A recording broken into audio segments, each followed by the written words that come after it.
Ayan, kamusta kayo mga kalitar? Magandang tanghali. Gumagawa nga pala tayo ngayon ng saranggola mga kalitar. So ito nga pala mga kalitar yung ating saranggola. Ayan.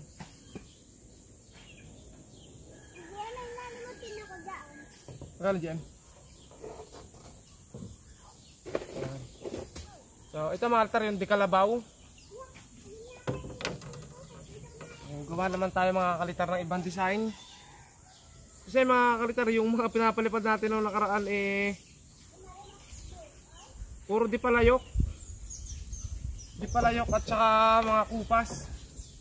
So ngayon mga kalitar wala na namang tayong gawain na may mga pagawa.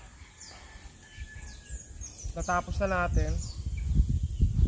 Meron pa pala, kaso hindi pa naman kukuhanin. Gawa muna tayo mga kalitar ng may design.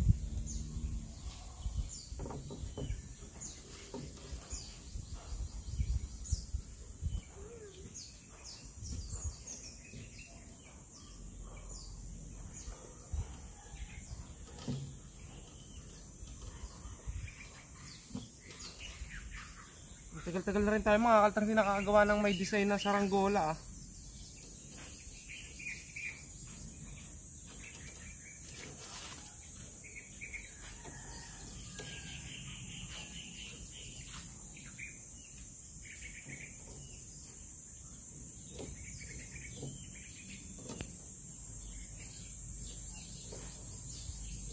O talaga mga kalitar pag gumagawa tansya-tansya.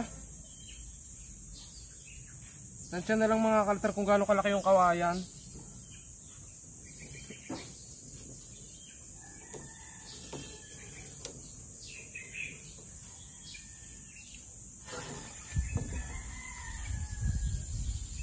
Tapos ito nga pala mga kalitar itong ginagawa natin. Kagabi ko siya kinayas yung pakpak. Kagabi ko binuo yung pakpak. Tapos ngayon ko nalalagyan ng puwet.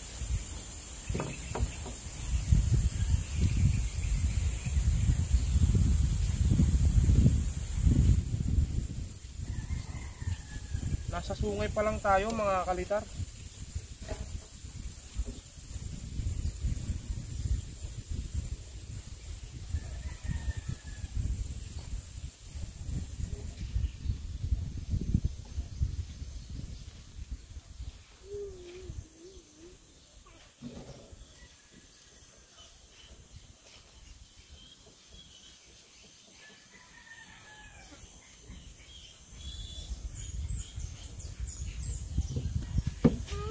Mas compatible talaga ako mga kalitar gamitin yung ngipin ko kaysa doon sa kutsilyo kapag puputol lang ganito. Yung ngipin ko kasi mga kalitar sobrang talas. Kahit tanse, kahit gano'ng kakapal na tanse. Huwag naman yung pang grass cutter mga kalitar.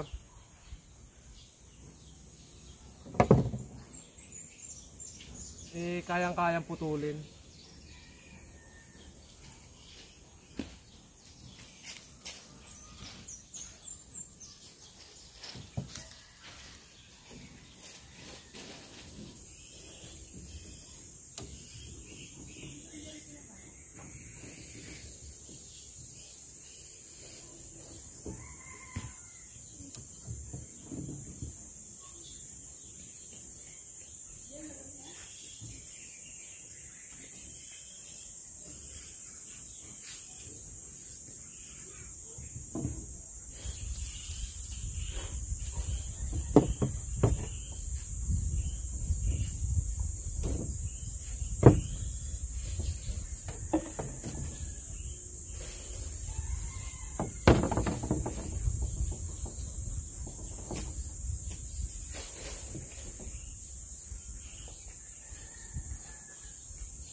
Parang gunting mga kalitar yung ngipin natin.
ay.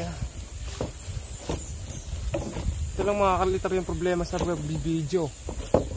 Yung paglilipat ng cam.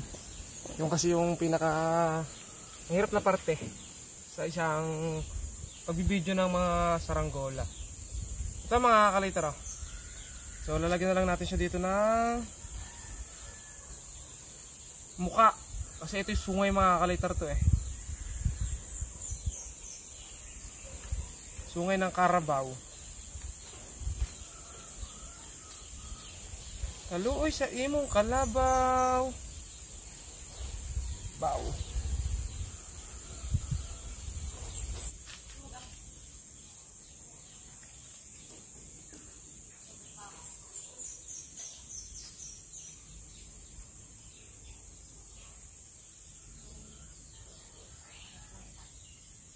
Para magiging ano to mga kalitar ah.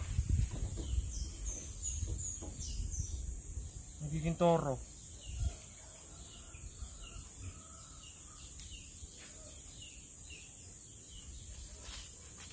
Yan mga kalitar, so ito naman yung pinaka nguso. Hindi pala nguso, yung pinaka muka. Mukha nung ating gagawin ano, kalabaw.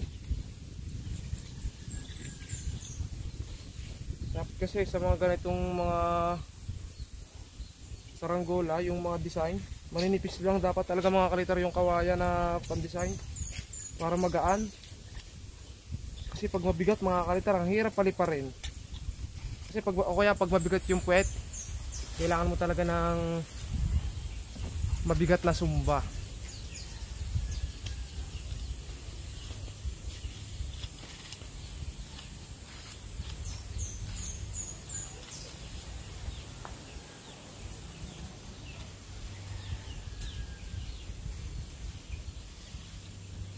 Ganda ng kawayan ha, makunat mga kalitar yung kawayan. Kasi hindi siya pwedeng pambaskagan kasi sobrang nipis.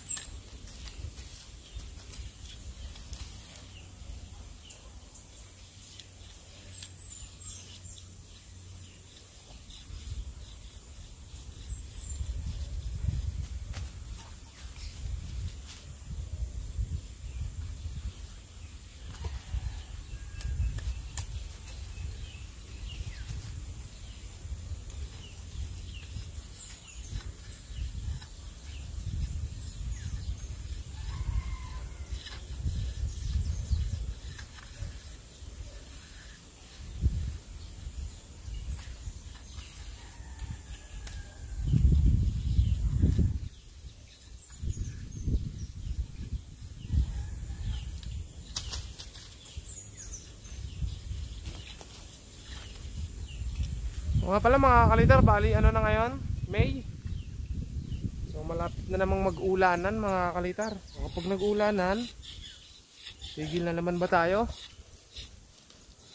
Siyempre hindi, dire-diretso tayo mga kalitar. Alam niyo naman yung mga content natin mga kalitar.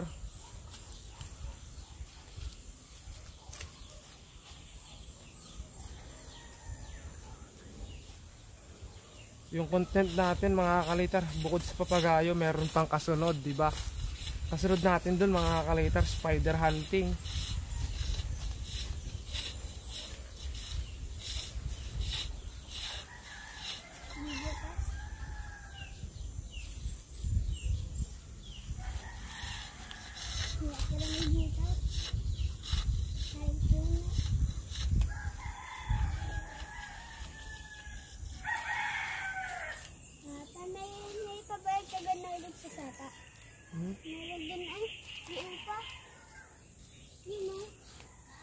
Meron pa buo.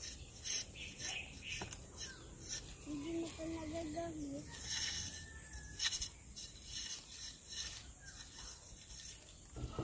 Ganito nga pala mga kalitar ako magsukat ng paghahati ng kawayan. So madali lang naman mga kalitar maghati ng kawayan, lalo kapag medida yung gamit mo o tape measure.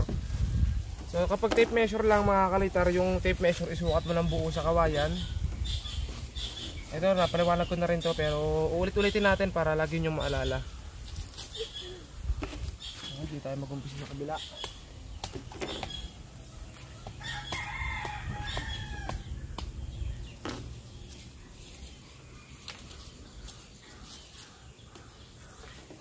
Yan, hanggang dulo. Kung hanggang saan yung kawayan mga kalitar.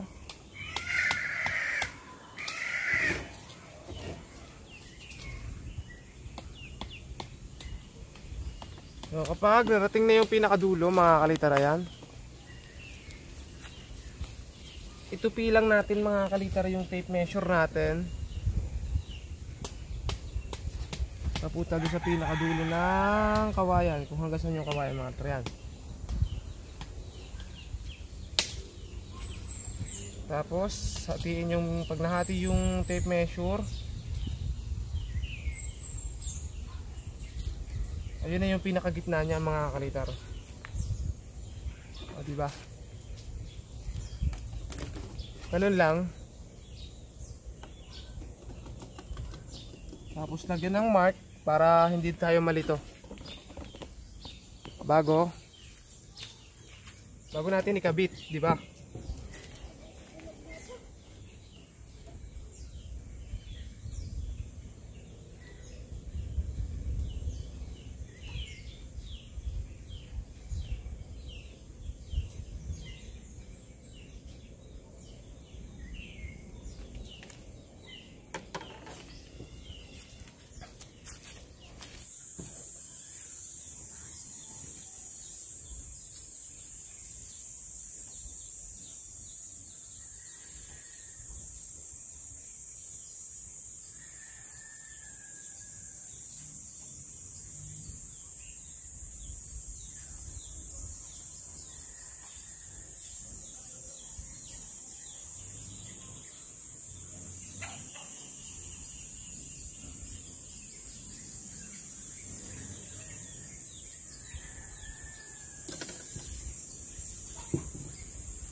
Pag magagamit kayo mga altar ng ganitong bibilugin, maghanap kayo ng makunat na kawayan, o kaya yung bagong yung katutuyo lang mga kalitar, kalalaya lang ng kawayan. Ganun yung magandang bilugin kasi hindi siya nababali. So tuturuan ko isang araw kung paano magbilog ng kawayan. Ito kasi mga altar hindi pa siya perfect kasi may buko dito.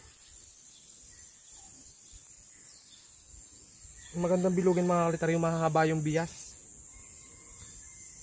Kasi pag mahahaba yung bias, hindi nababaliko. Kaya kasi nababaliko minsan yung hindi na perfect yung bilog. Gawa ng mga buko.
Okay mga katar, mamaya pabalat na lang yung kulang dito.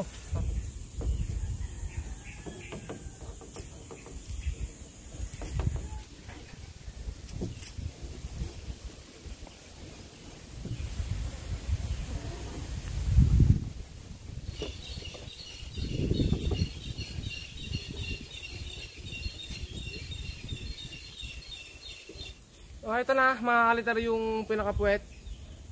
So lagyan naman natin siya mga kalitar ng pang-ulo. Okay. Kayos lang tayo mga kalitar.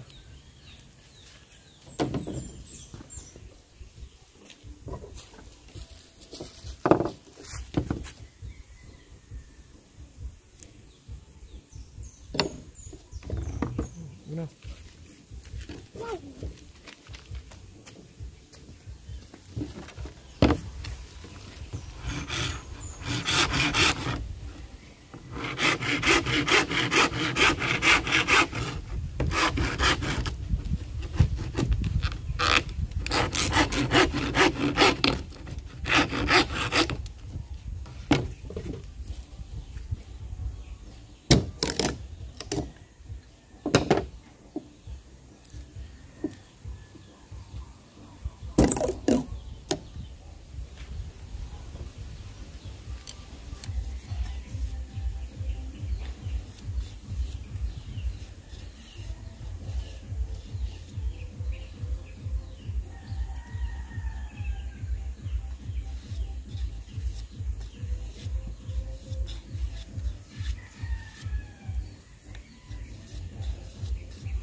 Ayan mga kalitar, bali natapos natin yung frame at ngayon naman mga kalitar ay magpapabala tayo nitong ating saranggola.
Okay, ito na mga kalitar, napabalatan na natin. Sorry, hindi agad natapos yung hindi napakita ng buo mga kalitar sa video yung pagpapabalat natin kasi namatay yung cellphone natin tapos chinarge ko. Ngayon ko lang binunot mga kalitar, pero ito lang yung saranggola natin.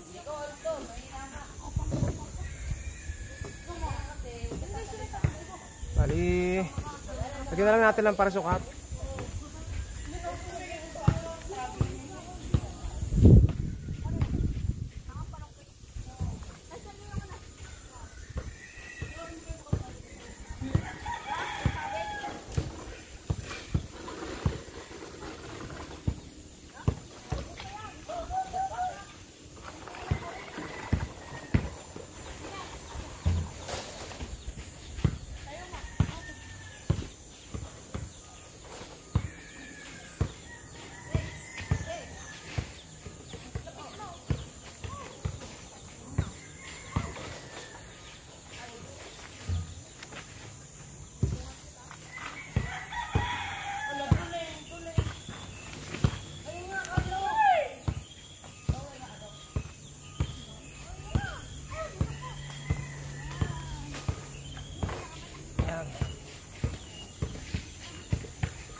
So ayun, hanggang doon na lang mga kalitar. Bali, abangan yung test fly nito. Hayaan nyo, magkasunod naman yung video natin mga kalitar. Magkaiba lang mga kalitar ng oras. Kaya, abangan nyo mga kalitar. Papahinga lang si kalitar mga kalitar kasi hindi rin biro talaga gumawa mga kalitar ng papagayo. Pahinga tapos saka na lang magpapalipad mga kalitar. So hanggang dito na lang. Sana nag-enjoy kayo sa panonood ng ating video sa paggawa natin ng isang saranggola. At abangan nyo yung paglipad mga kalitar. Subscribe at bye bye.